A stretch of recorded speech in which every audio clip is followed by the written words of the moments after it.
Director అవ్వాలంటే talent ఉంటే చాలు, ఇంకేం అవసరం లేదని డైరెక్టర్ అవ్వడానికి నిర్ణయించుకొని అసిస్టెంట్ డైరెక్టర్గా అవకాశాల కోసం ప్రయత్నాలు మొదలుపెట్టాడు.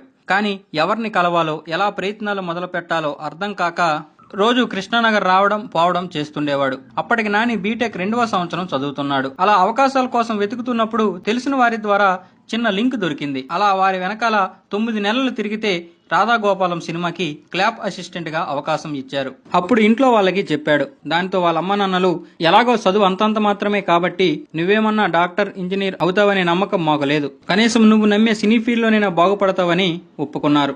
క్లాప్ బోర్డు పట్టుకోవడం మాత్రమే నాని చేయాలి, కొట్టడానికి వేరే అతను ఉంటాడు. సీన్ పేపర్లు పట్టుకోవడం, వాటిని జెరాక్సులు తీయించడం, డ్యూరేషన్ రాసుకుని బుక్స్ పట్టుకోవడం లాంటివి చేస్తుండేవాడు. మొత్తానికి బాపు వంటి గొప్ప దర్శకుల దగ్గర పని చేస్తుండడం వలన గర్వంగా ఫీల్ అయ్యేవాడు. బాపు గారి దగ్గర పనిచేసే అనుభవాన్ని పదిలంగా దాచుకొని రాఘవేంద్రరావు గారి దగ్గర అల్లరి బుల్లోడు